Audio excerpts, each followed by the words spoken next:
whatever they're called, the human item that recovers hit points over time. Another thing to note that Happy is doing is he's going to keep on building expansions. He's fairly he's got a pretty good army, like, compared to his opponents at this point. They're roughly the same size.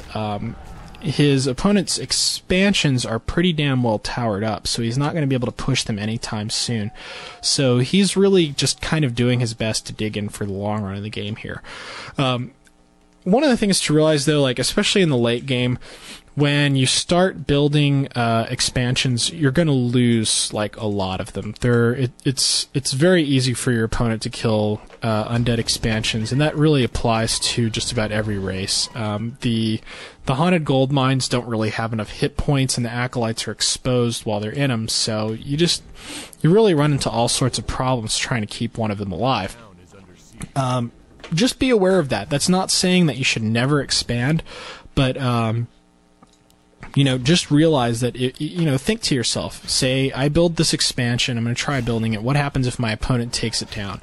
Am I going to lose the game because of that? If the answer is yes, then you probably shouldn't build the expansion unless you have no choice, because your opponent pretty much will take the expansion down. Especially in this case, XyLigan's got a highly mobile army. I wouldn't say any amount of towers are really going to do a whole lot of good against this kind of stuff. Even one of the annoying things about gyrocopters, and that makes them a good choice for humans, is that they do, even though it's a pretty dinky one, their bomb attack, their air-to-ground attack is siege. So that gives them the ability to take down expansions reasonably quickly. Certainly a lot faster than you are able to take down the human player's expansions. So just something to be aware of there. Let's see.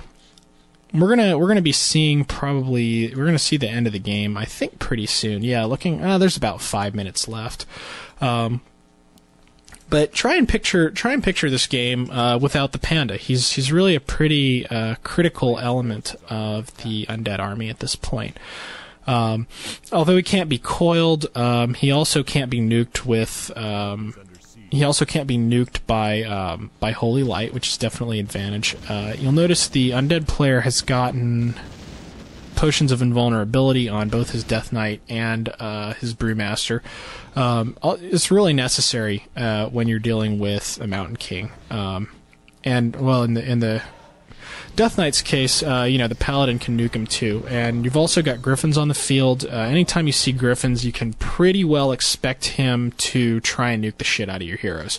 Because Griffins, even though they do magic damage, which is severely reduced against heroes, still manage to lop off a pretty good chunk of your life when they attack. So keep that in mind. Griffins plus high-level human heroes equals potions of invulnerability. And really anything else that you can get is good too. If you can grab some potions of healing, that sort of thing, you're going to be a lot better off. The heal scrolls at this point, he's got heal scrolls on a couple of his heroes. I think he's not expecting his opponent's gyrocopters to last for very long, and heal scrolls can help your destroyers survive for just that much longer. And once you take out the gyrocopters, those destroyers are virtually immortal, so pretty big advantage there. Let's see. Upgrades. Also, armor upgrades are definitely something that you want to get against gyrocopters. In fact, it's not half a bad idea if you have a lot of air, like in that case when he had destroyers plus gargoyles. It's not a bad idea at all to pop a scroll of protection. Really anything, if you're trying to kill the gyrocopters, just realize that they deal a lot of splash damage fast against your air. So you need to do anything in your power to keep your stuff alive as long as possible. That way, when you do finish off the gyrocopters using like your Panda and the splash damage from the destroyers, you'll still have an army to kick his ass with. One of the things I've seen mentioned is when you have destroyers, they will pretty much auto-attack gyrocopters if they're anywhere near within range. So you don't necessarily have to target one gyrocopter when you have mana on the destroyers. You can pretty much let them attack move, and they'll just spam their orb of destruction all over the place and do, you know, ridiculous amounts of splash damage. So that's another one of the ways that you can kill off gyrocopters.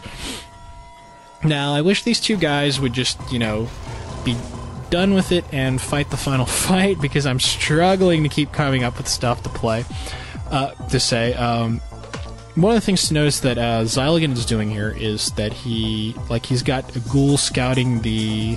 You see that ghoul chasing those in the left-hand corner of the map. There's a ghoul chasing some peasants. Just kind of spread your extraneous units out. Like if you have extra acolytes or extra ghouls or things like that aren't really going to do any good in combat, keep scouting for your opponent's expansions.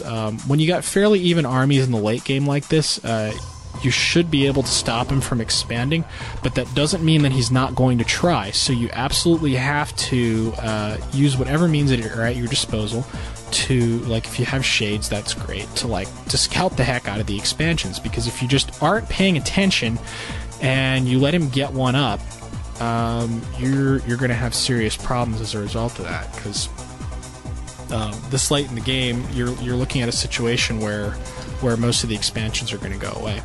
Okay, as the observers have so keenly pointed out, this is going to be the last fight, because the human player doesn't actually have a town portal or anything like that. It looks like Happy is going ahead and targeting his destroyers to the gyrocopters. That's probably because at this point they were a little bit too far away for attack move to work all that well. But ultimately, it doesn't really matter if you target or attack move. It's just a little bit easier. However, thanks to Breath of Fire and the heal scrolls, those gyrocopters evaporated almost instantly, and none of the destroyers actually died. So if you're looking for a way to deal with mass gyrocopters, that was it. Get yourself a Panda.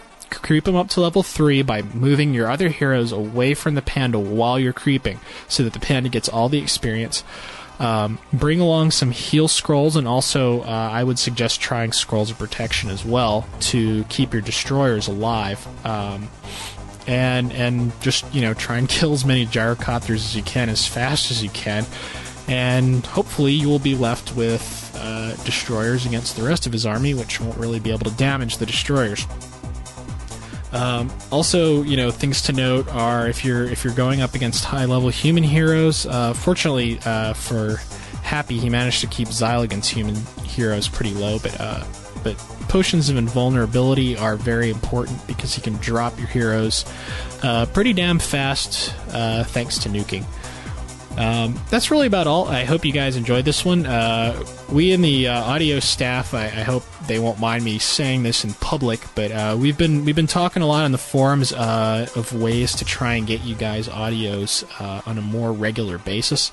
So if you've noticed, you know, hey, there's not a new audio up on the page often enough, we've noticed it too, and we're doing our damnedest to do something about it. So hope you guys enjoyed this one. This is Fray signing out.